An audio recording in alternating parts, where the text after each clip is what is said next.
Hey guys, welcome back to अपसेक for dream study. कई लोगों के, कई छात्रों के, कई छात्राओं के सवाल थे कि छात्राओं के सेंटर जो हैं वो कैसे होते हैं, साथ ही साथ क्या भागीदारी में रहते हुए बीएड किया जा सकता है या फिर अन्य प्राइवेट कोर्स किया जा सकता है। उसके बाद क्या वहाँ पर जो परीक्षाएं कभी कभी होती हैं, टेस्ट सीरीज वगैरह होती हैं। दूसरा है कि क्लास कैसे चलती है, क्लास का नियम क्या है, क्लास में जाना कंपलसरी है। उसके बाद है कि खाने पीने की क्या व्यवस्था है, इसके बारे में। उसके बाद वहाँ पर उचित होगा या नहीं, यहाँ यानी कि वहाँ पर जाना उचित होगा या नहीं। चूँकि मैं वहाँ पर रह आया हूँ एक बार, तो मैं आपको इसका जो बेहतरीन आंसर है वो दे सकूँगा। पहला प्रश्न है कि छात्राओं के सेंटर कैसे हैं। तो दूसरा तो इसमें बात यह है कि छात्राओं के दो ही सेंटर केवल, एक लखनऊ के अलीगंज में जो कि सबसे बढ़िया है, हाँ, और दूसरा जो है वो हापुड़ में है। हापुड़ में क्या है कि जो छात्र और छात्रा दोनों एक साथ ही रहते हैं। जी हाँ, वहाँ पर महिला और पुरुष दोनों साथ में रहते हैं, लेकिन लखनऊ के जो आदर्श है वहाँ पर केवल महिलाएं रहती हैं। ठीक है, तो यहाँ का जो सेंटर है लखनऊ वाला वो काफ़ी बेहतरीन है। यदि आप वहाँ पर जाएंगे तो करीब करीब वो यहाँ की कट ऑफ 65 प्लस के आसपास रहने वाली है, और हापुड़ की भी लगभग 60 के आसपास रहने वाली है कट ऑफ महिलाओं के लिए।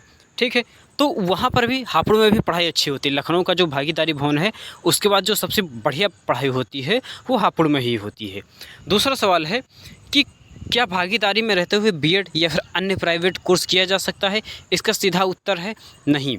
रीज़न मैं बता दूं, वहाँ पर उसमें साफ साफ लिखा है कि आप बाहर से कोई प्राइवेट कोर्स नहीं कर रहे होने चाहिए।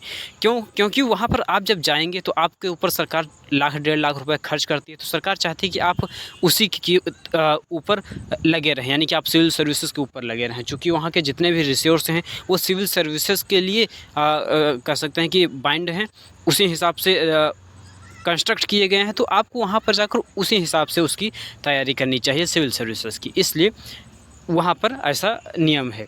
अगला है कि वहाँ पर क्या कुछ परीक्षाएं भी होती हैं। जी हाँ, वहाँ पर टेस्ट सीरीज होती हैं। वहाँ हर महीने लगभग हर सेंटर के अलग अलग नियम हैं। मैं बता दूँ, सबसे ज़्यादा टेस्ट सीरीज भागीदारी भवन में चलती हैं, उसके बाद हापुड़ में चलती हैं।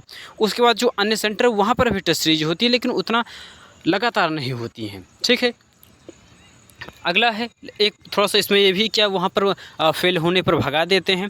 तो देखिए, फेल होने पहली बात, आप फेल नहीं होंगे। मैं बता दूँ, जो वहाँ पर छात्र जाते हैं, जो ठीक ठाक वहाँ पर रहते हैं, वो कभी फेल नहीं होते हैं। दूसरा बात, उसमें एक नियम है कि यदि आप 2 परीक्षाओं में फेल होते हैं लगातार तो आपको हटाया जा सकता है।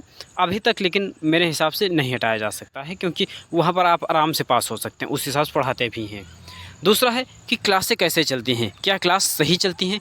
पहली बात, क्लासेस सही चलती हैं। दूसरी बात, क्लासें कैसे चलती हैं।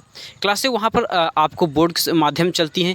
टीचर जो होते हैं वो जो बड़े बड़े संस्थान हैं, कोचिंग संस्थान हैं, जैसे दृष्टि के, ध्येय के, या फिर अन्य जो इंस्टीट्यूट हैं, उनके बड़े बड़े जो लेक्चरर होते हैं वो आते हैं और वो अपने नोट्स भी देते हैं वो, और साथ ही साथ आपके डाउट सॉल्विंग प्रोग्राम भी होते हैं।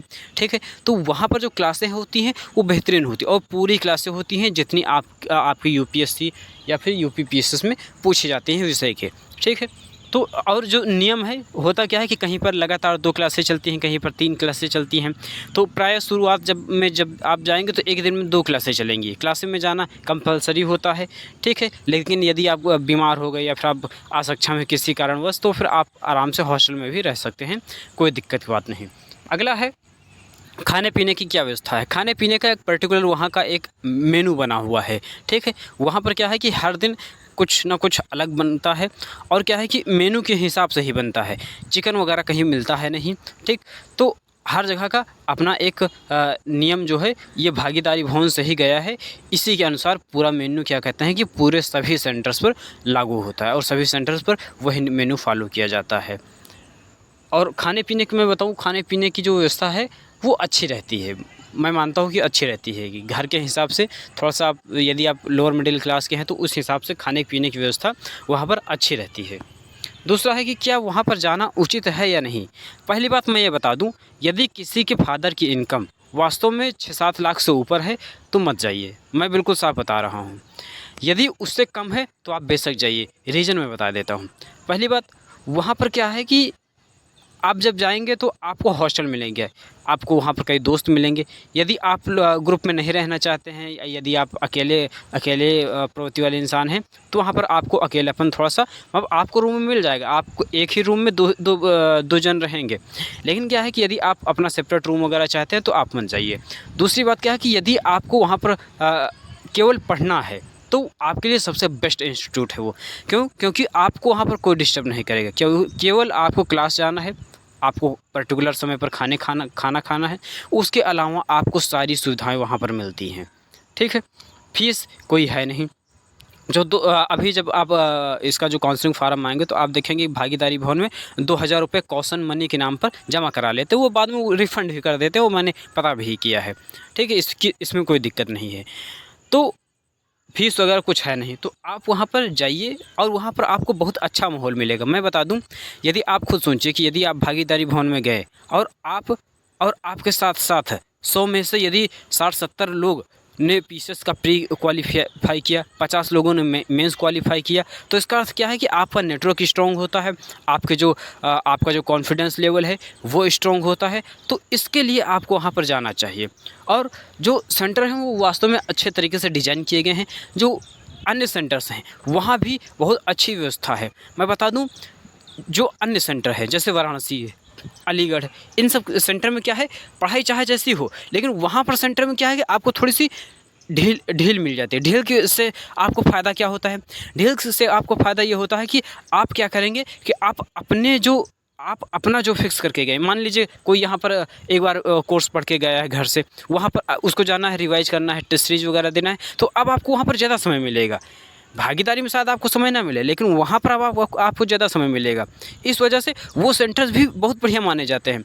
और वो सेंटर्स में क्या है कि ग्रीनरी बहुत तगड़ी है। ग्रीनरी मैं बता दूं, जो मेन शहर में होते हैं उसमें समस्या क्या होती है कि बिल्कुल चारों तरफ कंक्रीट के जंगल मिलेंगे आपको, लेकिन जो अन्य शहर में है वहाँ पर बहुत अच्छी ग्रीनरी है, वहाँ पर आपको पढ़ने का मन लगेगा।